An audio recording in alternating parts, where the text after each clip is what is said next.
Looking around, I finally see I think I need a change. The rat race, I wanna flee, my world I'll rearrange. I'm getting back to the roots of how it's meant to be. Growing gardens, picking fruit, racing livestock, living free. It's a modern homestead. Build a modern homestead. Hello and welcome to the Modern Homesteading Podcast. I'm your host, Harold Thornbrough, and today I'm joined by Kody Hanner. Kody is a homesteader and homeschool mom of 6 in North Idaho. She has devoted her life to agriculture and rural living, which she now promotes through her homeschool curriculum, Homestead Science, and her podcast, The Homestead Education, which I just had the pleasure of being on last week. So I enjoyed that. Kody, how you doing? I'm doing great. Thank you for having me on today. Well, it's a pleasure. After being on your show and talking to you, I was real excited about having you on here to talk about something that I don't think we really touch on enough, and that's kind of like homesteading education. As you and I were just talking a minute ago about how you think it just, and I agree that homesteading and homeschooling, they go kind of hand in hand. It's something that a lot of homesteaders go down that path. Now, for me, it wasn't an issue because when I got into homesteading, my kids were, like I said, my youngest was a senior in high school at that point. So I didn't have the opportunity really. But looking back on it, I look back and I think, wow, I would have loved to have raised them in that environment. So I really definitely want to talk about that. But I think we got a whole bunch of other things we can talk about as well. Absolutely. The way I look at it is homesteading is a state of mind. And for all those homeschoolers across the country, I think there's 9 million of us now. That's just the first step towards opting out of the system. Yeah. Well, let's just dive into that for a second. Obviously opting out of the system, you kind of threw that one out there, but what are some reasons you think homeschooling might be important for some folks? Well, I don't know how deep in some topics you want to go into, but our country right now is in a very interesting place. Yeah, I agree. And just right there, I think is reason enough to be raising your kids at home. Yeah. And in some places it's worse than others. Here in where I live in Indiana, a kid could probably go to public school and they're not going to get indoctrinated with too many things. Cause I know a lot of, my wife actually works for the school system. We know a lot of teachers, we go to church with them. They're folks that, they're like us and they're thinking and they're ones teaching our kids, but that isn't always the case in a lot of schools and a lot of schools. Absolutely. And nothing against the teachers. It's the system that's broken. And most teachers that you talk to are going to say the same thing. Yeah. I think a lot of them would. And the system, is definitely at fault in a lot of that.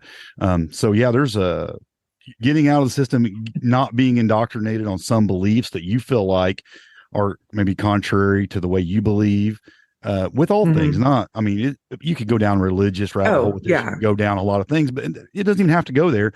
There's just things about science and just politics and just all kinds of things that you want to be the influence on your kids more than you want a stranger or somebody being the influence on your children on those things. Absolutely. I feel like it's kind of one of those, they aren't trying to teach to the kids anymore. They're just factory producing memorization. Yeah, just the education part of it. I think a kid gets a better education. For one thing, you can have I say this not because I've done it, but because I've known a lot of kids that were homeschooled, and I would say if a lot of those children would have been thrown into the public school system, they would have probably fell behind because it wasn't the exact kind of education they needed. But because they had a different focus from their parents, some of these kids I know went on to college and were like straight A students all through college. But they were homeschooled, and I have no doubts that they would not have been as successful had they went through the public school system. Absolutely. And focus wouldn't have been paid attention to. I went through the public school system. So did my husband. I, went to college at a state college, and no issues with the education that I had. I do look back, I look at all the great curriculum that's out there now. And if I would have known that some of those things were even an option when I was in school, I probably would have been coming home and doing those in the afternoon because I was kind of a nerd and didn't feel like I got what I needed at school. So Well, when I was in school, I wanted no part of anything further than school. Totally opposite. I Anyway, was a lifelong learner. I'm a lifelong yeah. learner. It's I just, like to it's one of my learn, but it's things, but definitely, there's definitely things I has to be something I'm really interested in. right. I'm not just about learning things I don't care anything about. And there's plenty I don't care about, but I have a lot of interests as well. But I see that with kids too. I mean, you can see what they might get labeled as somebody who's just not that smart in school, but Mhm. this is the same kid that if it's something they're interested in, they know more than anybody else. I mean, they're just brilliant at it.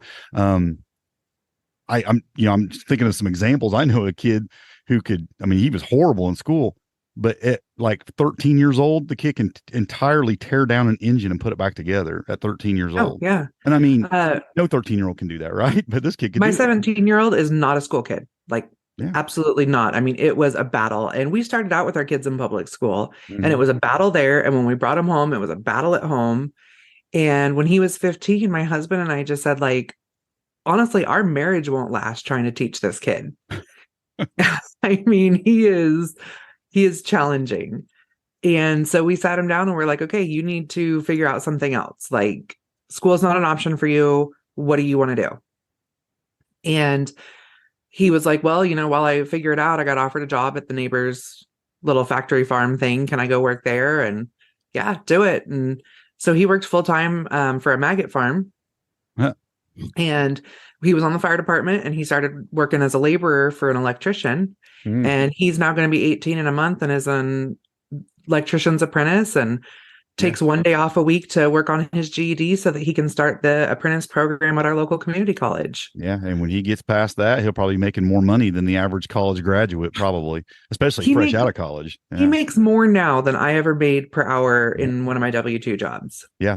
I mean, it is a strange thing that people put so much focus on that piece of paper from a college, when you can go into some vocational trades. And Mm-hmm. as far as if you're looking for a successful income, I watch a lot of Mike Rowe or listen to him a lot, and he was always Yep. big on that. It's like these jobs aren't like the bottom tier jobs. These are jobs that will supply you a very nice living and raise a family with, and we tend to, as a society, people tend to look down on jobs Mm-hmm. like that, but Well, there's no it's reason actually to. funny. Mike Rowe actually filmed an episode at the maggot farm next door, Is that and right? he started the intro in our backyard. Is that right? It was before Wow. we bought our place, but it's kind of cool to, That is neat. to Yeah. see the intro to that show with our backyard in That it. is awesome. Wow, that's Yeah. cool.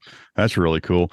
Well, so you've written a curriculum for homesteaders to use as for their homeschooling. Why don't you tell us a Yep. little bit about that? Absolutely.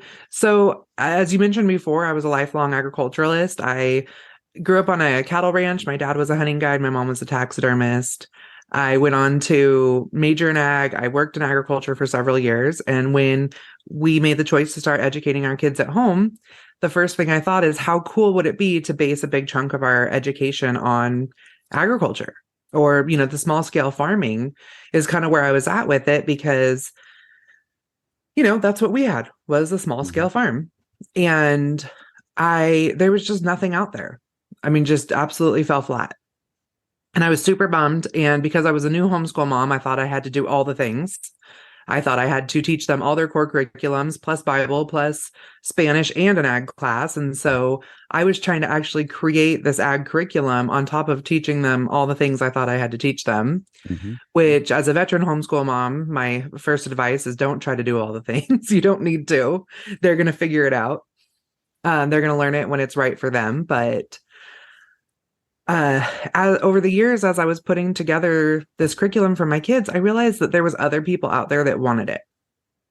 And there's a couple different things I saw on social media where people were like, oh, I'm trying to put together this Homestead curriculum for my kids. Here's a list of all the things I want to teach them. Is this right? Where do I get the information to teach this stuff? And as I looked at the list, I realized that I had the answers all in my head. Or that if they weren't in my head, I knew exactly where the book was on my bookshelf. Yeah. And so I just sat down and I started writing, and I came out with my Little Learners version, which is for like grammar school kids. And it's just it's a roadmap on how to teach your kids where their food comes from, basically. Oh, wow. And it's a year long. I call it a science curriculum because it absolutely is. It's just ag science, life science.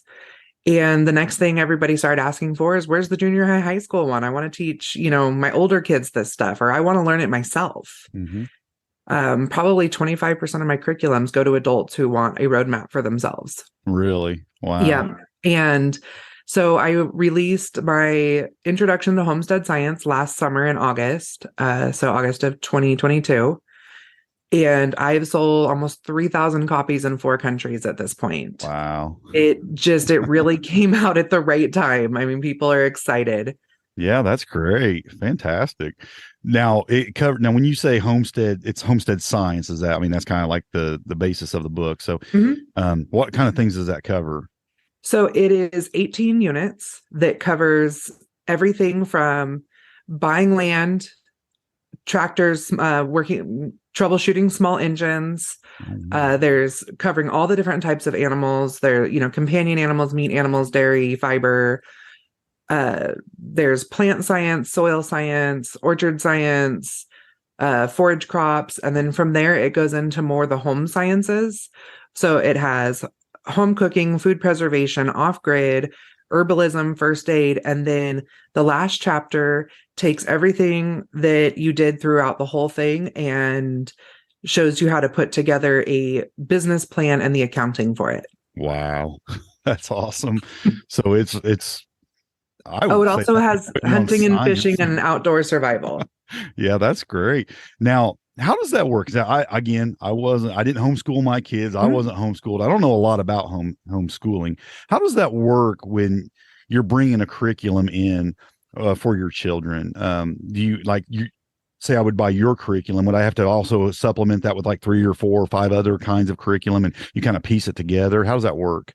So, I mean, everybody has their own way of doing it. I consider us eclectic homeschoolers, which means I'll pull in whatever curriculum makes sense for my kids at the time. Okay. So my kids are doing about 4 different curriculums right now. And when I say different curriculums, they do, Saxon math, which everybody knows Saxon math. Heard of it, yeah.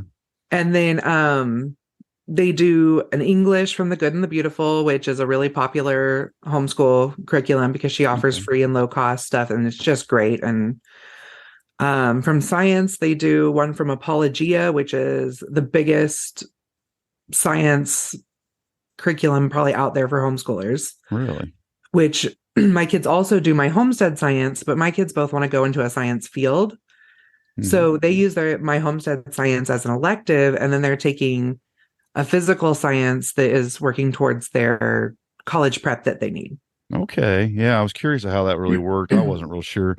I'm sure I bring it up because it makes me look a little dumb, but I know there's other people out there that are just like me who are new to it, but maybe they're interested in it, but they have no idea how it really works. So I was just curious of how that how it actually absolutely works. And I mean, not to completely plug myself, but after the last bad school shooting, I put together a really detailed guide on how to start homeschooling, and it's on my website. I don't ask for email address, nothing. It is strictly my gift to you, because for the people that are ready to get started, I want them to know that there are roadmaps to figuring that out. Well, if you send me a link to that, I'll definitely add that in the show notes. We'll get absolutely, I will. Yeah. It just kind of gives a little bit of support and some direction on where to find curriculum.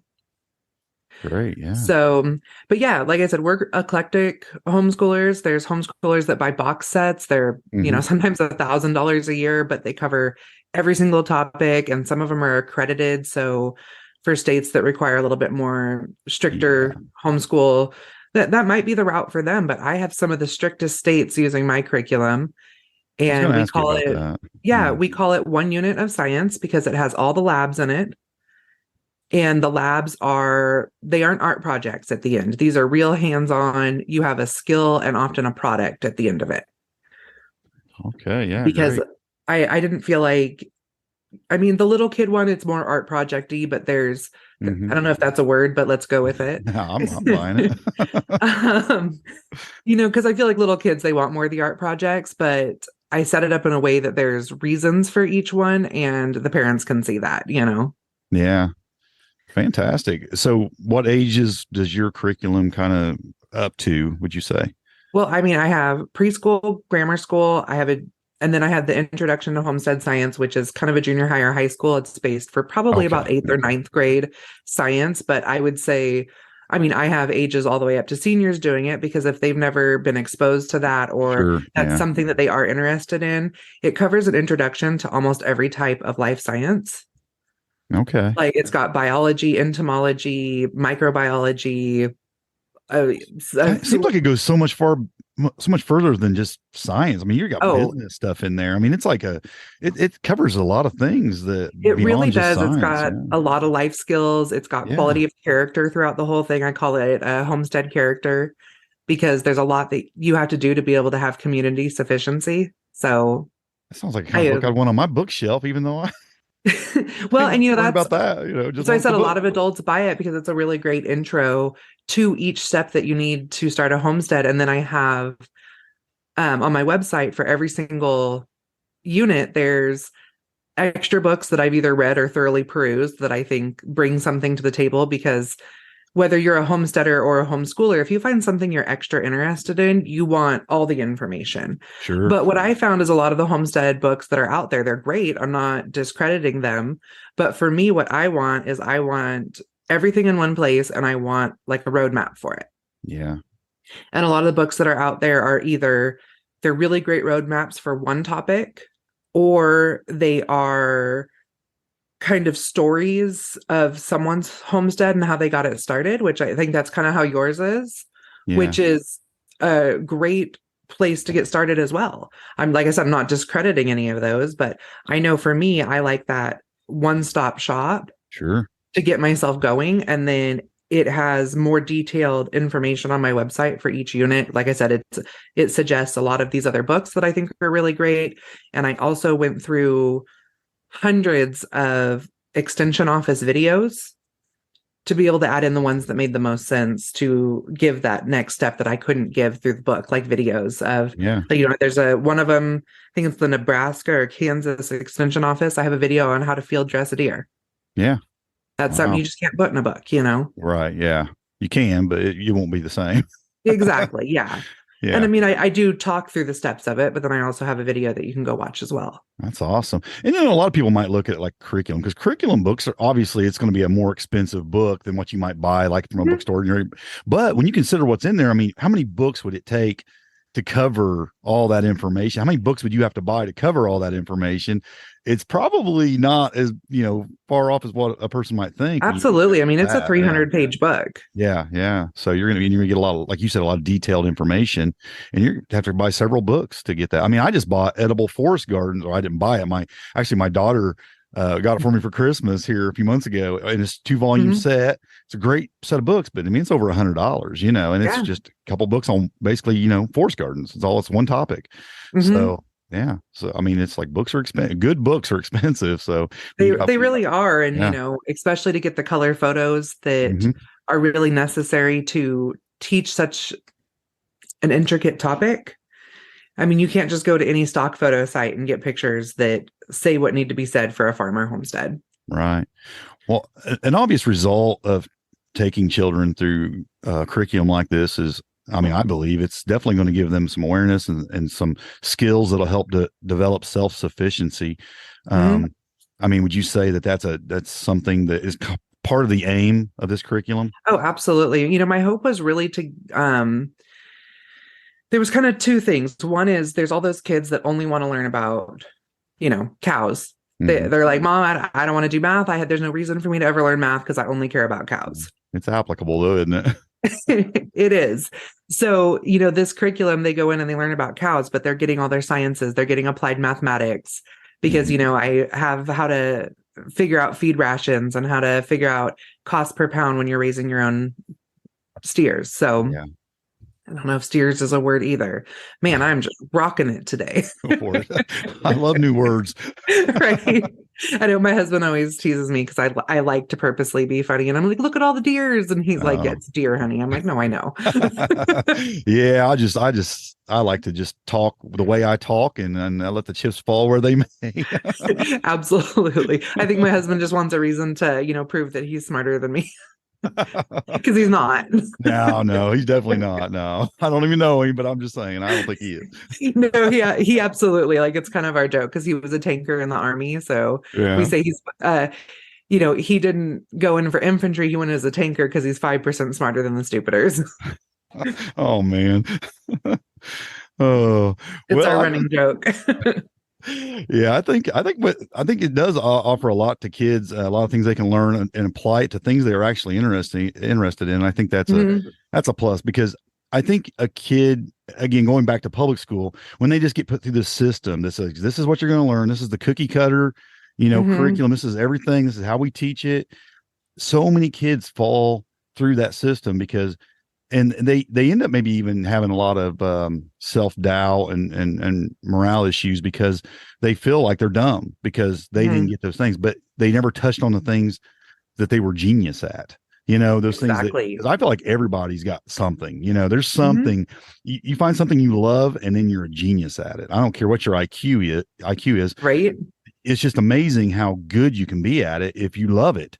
And I've met people like that, like they could barely read and write, but they could do things I couldn't even think about doing. Mhm. And I think that something like this really helps a child find that, Yeah. because you're touching on so many things, especially in the homesteading realm, that they're going to find those things that they love. And then again, you can start applying, like you said, math and English and science and all these skills to that thing. And then Mhm. because you're interested in that thing, now you start learning.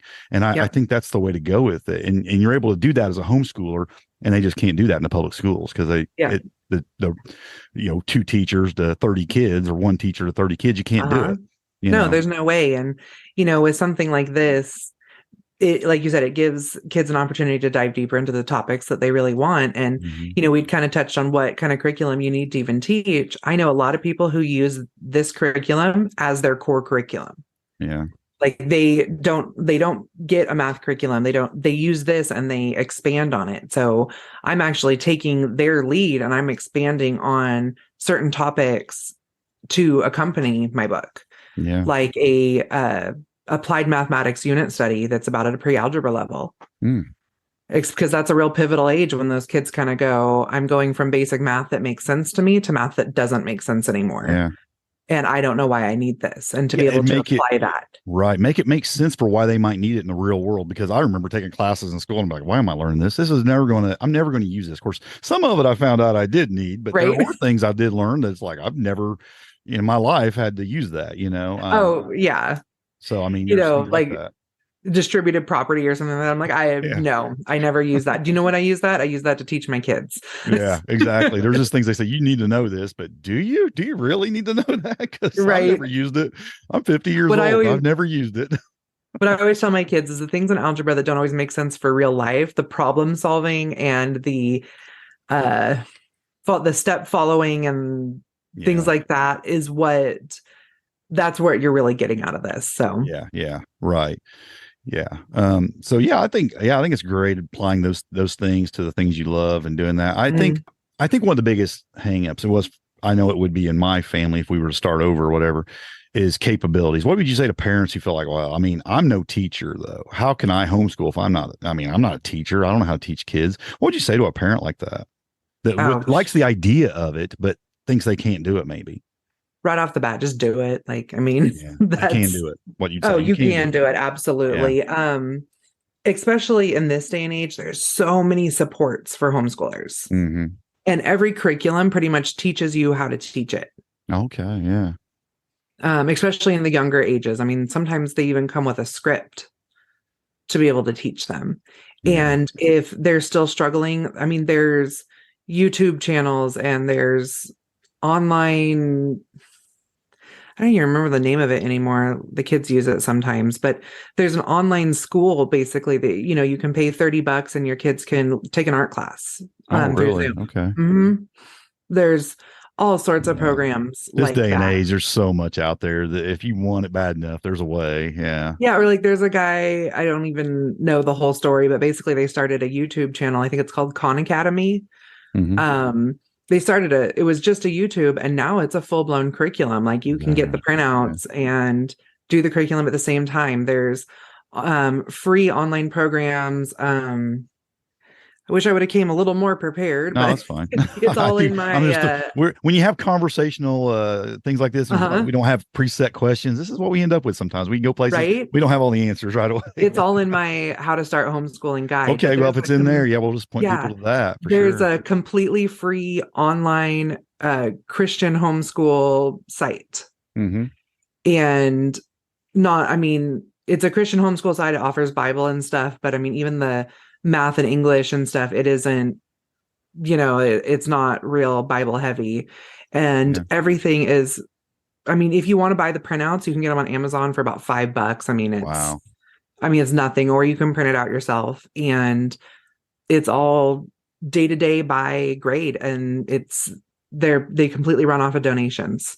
Yeah, people might think that homeschooling sounds expensive, but I mean, we paid, and here in Indiana, we had to pay book rental for, and that was pretty expensive, so you get to buy the curriculum, and and they're getting a better education. There's all kinds of other things that probably saves you money on. It's there's probably ways cheaper for most people to homeschool. There's ways you can homeschool completely free. And I mean, like we talked about before, my curriculum is kind of expensive, but it's no more expensive than any other year-long high school science program. So I mean, there's some that are cheaper, but I mean, the real quality ones of that size, it's about the same. I'm not in the business of pricing anybody out of anything. I always try to think of the best way for each family, but other than that, if I'm pointing people in the direction of curriculums, I'm going to help people find the best way to do that without it costing them an arm and a leg. Well, and there's value in being able to, give your kids an education and find the thing that they love and excel in, and possibly even make a business out of it one day. I mean, that's a big part of homesteading. I mean, you become efficient in one or two things, and it ends up being something you love, and then you want to make a career out of it, and I think a curriculum like yours could really help a person find that thing. There's going to be kids that are going to excel in other things that are more down the math or the English or whatever, and that's great for them, but there's going to be those ones that don't fall in those categories, that something like this is going to help them really find what they're good at. And like we said earlier, possibly even make more than a college graduate when it's all said and done. Yeah. Well, and even my son, who does want to go to college, he's 14. He's high functioning autistic. He raises and trains dairy heifers. And that's actually his side job. Like, we kind of support it financially. And then when he sells a heifer, we split the money. Wow. And he wants to take his raw dairy herd to college with him as his part-time job while he's in school. And that works for him because he connects with these cows in ways that he would struggle having, a part-time job at a restaurant or something. Yeah. And he has always wanted to be an engineer. That's all he talks about. That's his thing. And the other day I said, did you know there's such thing as an ag engineer? And oh my gosh, like his face he was, what? And I mean, that's all he's focusing on now, is like what an ag engineer can do. That's great. Yeah. So, and I mean, that right there, and what he would have never experienced. And what a great idea. You have a 12 or 13 or 14 or 15-year-old kid homeschooled, working through this thing. They find this thing they really love. Help them start a business right then and there. I mean, there's so much you learn by running a business beyond just that thing. I mean, there's paperwork involved, and all the things you have to do, and costs, the expenses and income, and they're just going to learn so much. And who knows, it might turn into something really huge for that person, as they grow older and make a career out of it. Who knows? But again, why not make something with it, right then? Right. Well, I mean, my daughter wanted to start babysitting, and, that's pretty common for a young girl, but she went and took a babysitting certification through our 4-H program. She has her first aid, all those things. She put together a whole program of activities to do with kids. And now she nannies full time in the summer. Yeah, that's great. I mean, again, I don't know. Most kids that are in the public school system, their brains don't really work that way. I won't say none. And I mean, they just don't think kind of outside the box on how to really take things to another level. It's just, go down to McDonald's, get a job or whatever, make some money, do the thing. They don't really think that along those lines, where, as homesteaders, even homesteaders think that way. So we'd love our children to think that way. We'd like to think outside the box and build income, build these. We're entrepreneurial by nature. Yeah, yeah. Or most of us are. I mean, I meet people right? that could care less. It seems like they just have no energy for it and they just want to work Mhm. the job Yeah. and come home and veg out on the couch. And I guess, well, whatever, that's the life you want. But You know what? I mean, we need the 9 to 5ers to still make the world run. we do. And there's people who seem to love it. It Mhm. drives, I mean, I've done it most of my life, but it's horrible. I mean, you never feel like it's your calling. I don't anyway. It's always like, I'm No. always pushing for that other thing, you know. I've had side jobs since I started working at 15, you know, as far as Mhm. working for somebody else. I've always had a side job, you know, doing something else. Um, so yeah, I mean, I think it's a great way to instill that in your children for sure. And I think a curriculum like that definitely can help. Well, and I mean, that's even when I got out of college, I went right to work in commercial ag and I worked there for several years and I job hopped a little bit because I just couldn't stay in that monotonous 9 to 5. I needed something that was constantly um like lighting my fire, I guess. Feeding your soul. Yeah. And so what I ended up doing is I'd go into these food plants and I'd find a company that was looking for somebody that, we need to pass this food safety audit and we just can't. We've tried, we've heard you're good, I got headhunted a lot and I'd go in and once we'd get to the other side of it, it would just be maintenance. And that was boring to me. Mm-hmm. And so I would train somebody else and I'd move on to the next job. And I realized, why don't I do this as a consultant? Yeah. And so I ended up doing that in a consulting way where I'd go in and get them all set up, train their food safety specialists, and then move on. Which you still do, by the way, right? I mean, you I still do some of that? absolutely do Yeah. still do. I moved into working with small farms, getting them all set up. And now with the curriculum, it's a little bit hard to do that as much in that where I go to the farm and set them all up. Plus, Mm-hmm. there aren't as many where I'm at. I used to live in California where there's more farmers where I'm at now, but there was more farm businesses in California. Yeah. And so what I do now is I actually do consulting and strategizing over Zoom or phone Mm-hmm. calls. And I set people up to start a homestead business or to kind of get their homestead off its feet. I just listen to what they need. And then I put together a business or homestead map for them with all of the resources that they need in a step-by-step plan. Yeah, that's great. Mm-hmm. Well, you're not just teaching homesteading. You're not just talking, consulting with people about homesteading. You're a homesteader. You're doing a lot of things right there on your own property, right? You guys absolutely. have we have a 40-acre homestead. We full pig farm. We have 9 sows. We sell about 250 piglets a year. And then we also raise hogs for whole and half and sell them as retail cuts as well. Wow. And then we have a small raw herd dairy or small herd raw dairy. And I sell vegetable starts and vegetables every year. Awesome. You're busy.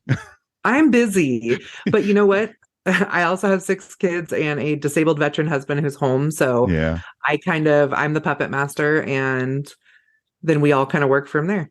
And you're speaking. You just told me you just came back from a conference where you were speaking, and I think you got some others in the future you're going to be speaking at that we talked about the other day when I was on your podcast. And I mean, you got a lot going on for sure. And I do for sure. And we acknowledge that there's seasons. Mm-hmm. Yeah. We didn't go as heavy on some of our stuff last year while I wrote the curriculum. Yeah. It just wasn't possible. This year I'm going really heavy on the traveling so that I can promote the curriculum. There's a couple more books I'm coming out with this year that I've been working on in the background. And in the meantime, the kid, my husband's like, I want to get the farm back on track because I want to get our meat room going by next year. And I'm like, hey, that's perfect. While I'm gone and you guys are home, you work on the farm, I work on the business, and that can fund the bigger projects we want to do on the farm. Yeah, for sure. Which the farm supports itself plus some extra, but we want to make some pretty big changes that in order, you got to spend money to make money. Yeah, I've never met a homesteader yet that didn't want to expand and do things a little bit better. I used to do real estate, and I joked that I did real estate to afford to be a farmer. Yep, that's the goal. Work the other job so you can afford to homestead and farm or whatever your dream is. When we really did take that leap into homesteading, I figured out how much I needed to spend on animal feed and that type of thing. Mm-hmm. So there was definitely a cost associated with that. But in the first year, I took our food budget for a family of 8 from $1,500 a month to $300 a month. Wow. Now, there were costs in feed and setting up the farm and stuff that first year, but by the second year, the farm was paying for itself and my food budget was still $300 a month. That's awesome. Yeah. So That's a big part of homesteading. I mean, it's not just about, spending money and making money. It's about saving money too. I mean, doing things frugally and doing things in a way that, you can really cut expenses is a huge part of it. I mean, that's how you become profitable. I mean, yeah, and you have to look at cutting expenses as non-monetary income. Yeah. Yeah. Is for every dollar you save, that's a dollar that you are basically providing for the family. So when you look at it that way, it's more than $1 when you can think about taxes and just the whole setup. It's even more than $1. Yeah. Absolutely. And well, for us, we live half hour, 45 minutes from the grocery store. So every loaf of bread I make is not just saving us, $2 in the loaf of bread. It's saving us $20 in gas and 3 hours of our time. Yeah. Yeah. There's a whole bunch. If a person really wanted to break that down, I mean, it's just, money saved is much more than money earned in some ways. Absolutely. Yeah, it can be for sure. Well, again, you got a lot going on. You have a great website with lots of information on it, and you have a podcast. You want to talk about that for a minute? That you start. Oh, sure. How long you been doing that? Just shy of a year. Okay. And it has really taken off. It's a top 100 home and garden podcast in 4 countries. Awesome. And it's just because, like I said, people are ready to hear. I mean, we all know that we're ready to hear about homesteading. We've been there. We're doing it. But it's marrying those two, the homestead and homeschool together. Yeah. It just makes sense. And, especially when I moved to where we're at in North Idaho, there's so many farmers here. There's so many Mennonites. And many of the families homeschool just because it would be impossible to be able to handle your farm chores and go to school. The farm would not run without the kids home to do that. And it just made sense to what we did 100 years ago. Yeah. And so I started talking about that online or on my podcast. I mean, my first few podcasts were strictly about how we kind of got to where we're at right now. And from there, I've grown it into, I bring on a homesteader and a homeschooler every week, getting some great names on, including yourself. And I'm really like hitting some of those deep conversations where, I feel like there's a lot of the homesteaders out there that they're teaching the first steps of homesteading, which are important. Everybody has to get started somewhere. Oh, it's definitely where I focus on. I mean, I'm really interested in just getting people started in it. Is probably my biggest thing. I mean, yeah, we talk a lot.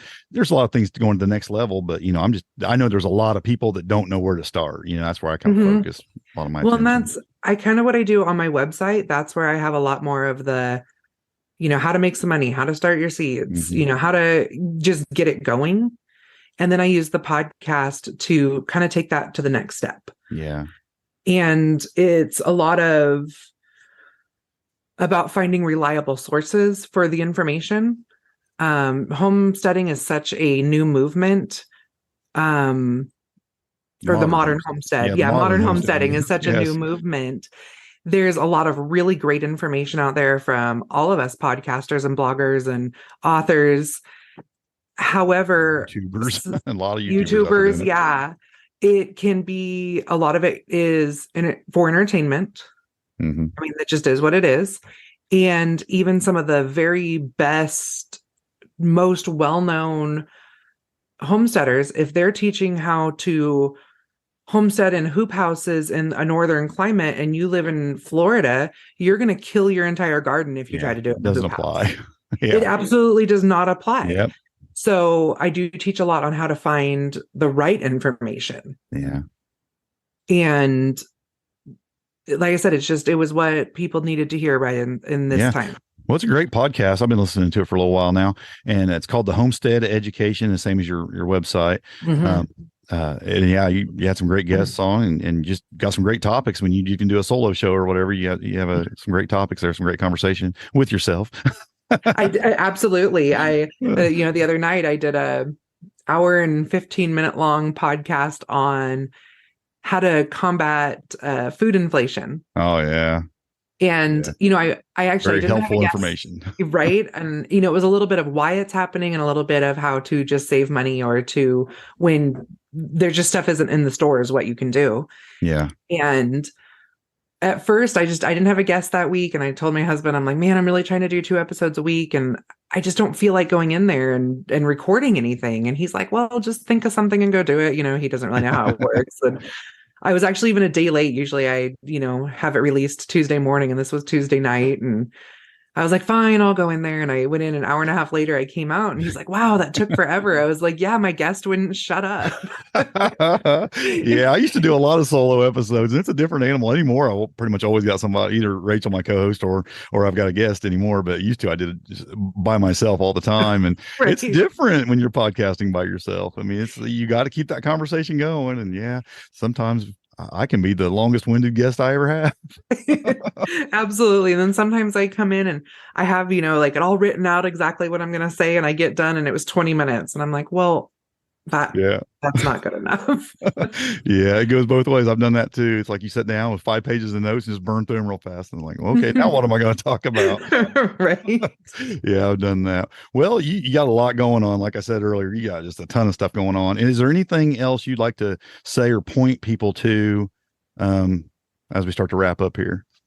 Yeah, absolutely. Well, like you said, I'm going to be speaking in a lot of different places this year. And one of the things I'm doing is I'm doing workshops on both how to teach homesteading, but also, and that goes for adults and kids, because when I teach how to teach it, you're also learning how to learn it. Yeah. And that's a big one that I'm going to be talking about at both Homestead and Homeschool conferences. Yeah. And then also another one is talking about raising self-sufficient kids. And that goes beyond them being able to grow their own food. It's about giving that desire for a lifelong self-sufficiency within themselves, that they aren't relying on other people for everything. And I'm actually going to be having a book coming out about that here in a couple months. I started talking about it, and I realized that it was something that people needed to hear and wanted to hear. And it's just really taking throwing out a lot of child psychology and bringing in, using adult self-help books to see where all the adults are going, I'm messed up and this is how I'm fixing it. Why don't we just skip the child psychology and jump straight to what adults really wish they had? Well, that sounds real interesting. Yeah. I'm really excited about it. Like, as I'm watching it unfold, it's going to be pretty good. Yeah, that sounds really good. I'm definitely gonna keep my eye out for that. That sounds real interesting. I mean, again, my kids are older, but I have grandkids now. Yeah. My oldest grandson, he just turned 6, a couple weeks ago, and I mean, What a fun age. They're just getting in that age where it's time to start learning some things, and and I want them to be self-sufficient people when they grow up, the best I can do to have an influence on that. Absolutely. My kids here at my house chores right now, so my kids start chores as soon as they can follow direction. yeah. And I do that because I look at it as like a sliding scale. If you don't start having them do chores until they are past that age of wanting to help, you're going to have problems. And it's not about just making the kids work all the time. It's about integrating them into the family system. Yeah. Picking up your toys and putting the laundry in the basket is a good place to start. And then beyond that, they start doing the laundry and the dishes and things. Yeah. Exactly. My 5-year-old the other night, he goes, Mom, can I cook dinner? Can I have a night? Because the older kids all have nights. And I was like, sure, what are we having? Right. Starting early here. He actually went We're in. having Fruit Loops. Right. He went in. We all had, he made peanut butter and honey sandwiches and sliced apples. Oh, great. Yeah. And I was like, it's what he knows how to do, but he did a really good job of it. Like, he made plates for everybody. He cut his finger on the apple core, and he went in and got a Band-Aid and cleaned himself up, and didn't even tell us what had happened. And what's great to let that be a dinner one night and just to give him the support, say, hey, we're going to support you in doing this. And Well, honestly, during hunting season, sometimes that is our dinner.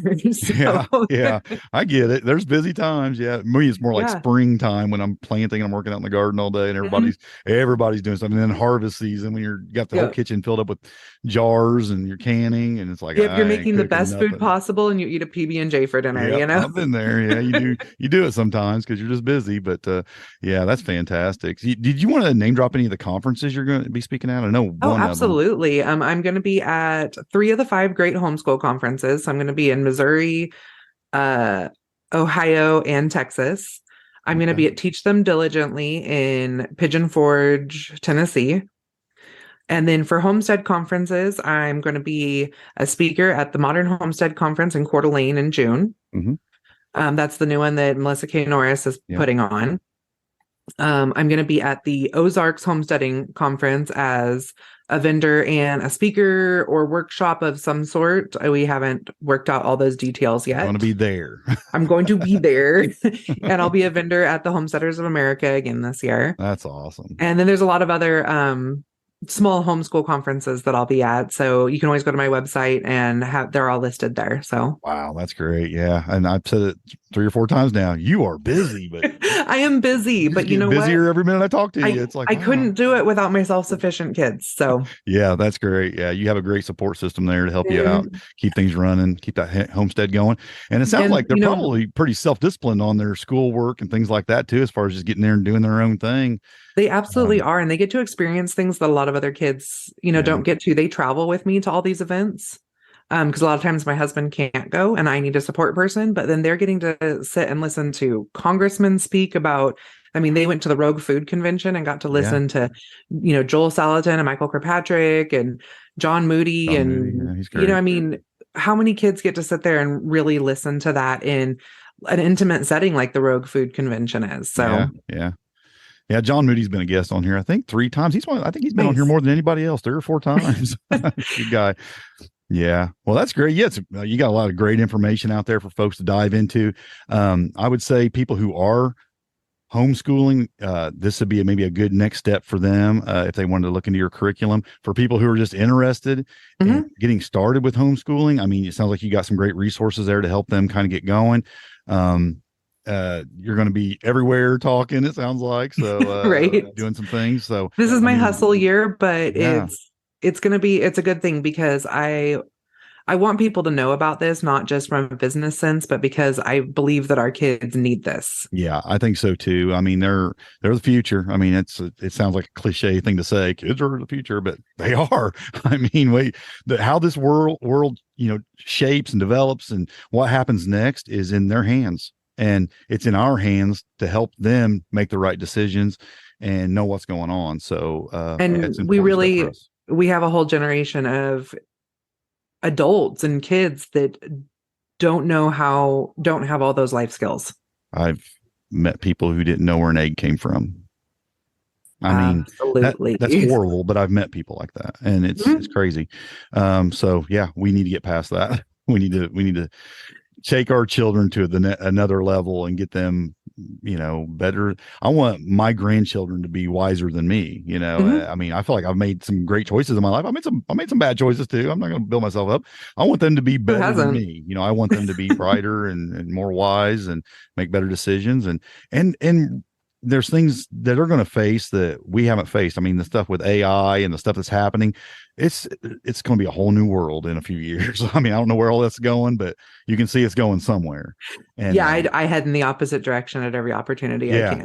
But the world is going there, and we need our children to make wise decisions when it comes to some of those things. So yeah, it sounds like raising them to be self-sufficient and wise in all things is just a good way to go. And I think they'll get better. They'll take better steps towards that being homeschooled than they will in the public education system, I think. But absolutely. Again, I think there's people who say, well, I have no choice, my kids. And that's great. You be the best influence you can at home. Oh, yeah. If it's out of your realm of possibility, it's what we did. And I think my kids turned out pretty good. So, oh, yeah. Financially, there's so many people that's not an option. Yeah. But for those that it is, take the leap, figure it out. There's so many people out there that are willing to support you. But just for those people who do use the public school system, don't just hand your children over to them and say, teach them everything. Take responsibility for your children's education. Yes. Even if know what they're know what they're learning, talk to them, keep those lines of communication open. Help them out, be part of their work and, be involved with the school a little bit, and just don't send them and forget them. It's so many, I see so many parents doing that, and it's just, that's scary to me. It really is. It really is. Yeah. So, well, I appreciate you coming on. And Yeah, talking absolutely. to Thank us. you I so think much for having me. yeah, no problem. I mean, great. Yeah, great information. And I think our listeners will really benefit from what you're throwing out there. And it's something, like I said, we don't talk about enough on here. So I was glad to have you on to talk about it. Oh, that's great. And I, reach out. I am always willing to help or point somebody in the right direction. So Awesome. Looking around, I finally see I think I need a change. The rat race, I wanna flee. My world I'll rearrange. I'm getting back to the roots of how it's meant to be. Growing gardens, picking fruit, racing livestock, living free. It's a modern homestead. Build a modern homestead. A lot of folks don't understand why I wanna live this way. They've never eaten from their land like we do here every day. Snapping beans like Grandma did, sitting on her front porch. Hunting and fishing like a kid once you've done all of your chores.